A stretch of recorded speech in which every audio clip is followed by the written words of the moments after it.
আজ ভেটকি মাছের মাথা কাটা বানাবো, তাও আবার নতুন আলু দিয়ে। আজ প্রথমবার আমরা নতুন আলু এনেছি বাড়িতে। তবে চলুন দেখে নিই ভিডিওটা, কিভাবে মাছের তরকারিটা বানাই। আর এই যে নতুন আলুগুলোকে প্রথম মাছের কাটাগুলোকে এই যে নুন হলুদ মাখিয়ে ভেজে তুলে নিয়েছি।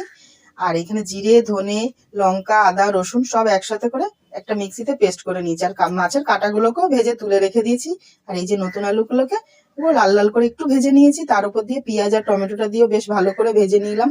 আর পরিমাণ মতো নুন হলুদটাও দিয়ে আর একটু করে ভালো করে ভেজে নিয়ে আর ওই মশলাটাকে দিয়ে দিলাম। মশলাটা দিয়ে এবার বেশ কিছুক্ষণ ভালো করে নেড়ে চেড়ে কষিয়ে নিয়ে মশলাটা দিয়ে যেই তেল ছেড়ে দিয়েছে, পরিমাণ মতন জল দিয়েছি। তারপরে কাটাগুলোকে একে একে করে সব উপর থেকে দিয়ে ঢাকা দিয়ে রেখেছি। একেবারে শুকনো কষা কষা হয়ে গেছে। ওপর থেকে গরম মশলা আর পরিমাণ মতন অল্প একটু ধনেপাতা ছড়িয়ে ব্যাস আর কি নামিয়ে ফেললাম। আর এইরকম কাটা দুপুরবেলায় হয় যদি, আর এই শীতের দুপুরে, বেশ সে তার কথাই নেই, খাওয়াটা একেবারে জমে যাবে। কারা কারা এটা ভালো খান আমাকে কমেন্ট করে জানাবেন।